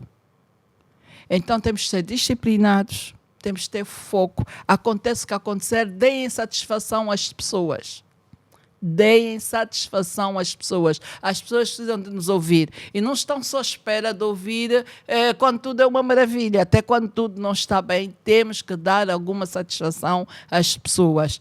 Quem tem possibilidade de estudar, estude. Mas tudo para a vida. E quando arranjarem um emprego e estiverem a pedir para ir fazer fotocópia, vão aprender a usar a máquina fotocopiadora. Amanhã, se calhar, tem condições e monta uma reprografia e é uma fonte de receita.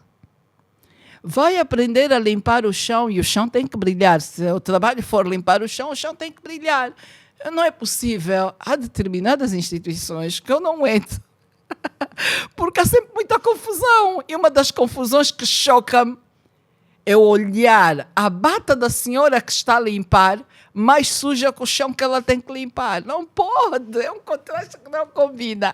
Então, no fim do dia, o que é que eu aconselho? Foquem-se e evitem estarem a andar de emprego a emprego por causa de mais 100 mil ou por causa de mais 50 mil. Não é isso que nos tornam bons profissionais. É das coisas que chamam a atenção quando recebo os CVs. De ano em ano estão em instituições diferentes. Vai para onde? Não podemos confiar nesta pessoa. É uma insegurança. É uma insegurança. Façam carreira nas empresas. Mas aqui também eu faço muito e ganho pouco. Continuo a fazer muito. Se calhar aí dentro ninguém está a valorizar. Quem está de fora está atento. E é assim que depois ganhamos as grandes oportunidades, nos batem à porta. A grande recomendação é isso que eu deixo. Sejam pessoas comprometidas com aquilo que estão a fazer. Aprendam para a vida, o que estão a aprender hoje, aprendam mesmo para a vida, porque não conhecemos o dia da manhã. Mais de 80% da fonte de receita de custos hoje eu aprendi nos anos 90. E hoje é a nossa fonte de receita, e quando aprendi, obviamente não sonhava que ia surgir uma Custos e que ia estar aqui a partilhar com vocês essa experiência. Espero daqui a uns 10, 15 anos estar a ouvir de vocês uma história parecida, e assim que vamos influenciando outras pessoas, impactar a vida de outras pessoas. E muito obrigada a todos pela atenção e espero voltar numa próxima oportunidade. Obrigada, Cristina. E assim terminamos mais um episódio do nosso videocast A Líder com Cristina Silvestre, esta grande líder cuja história vocês tiveram a oportunidade de assistir. Quero agradecer aos nossos patrocinadores, a Eto Energias e o Hotel Epic Sana. Subscrevam ao nosso canal Videocast A Líder. Até a próxima.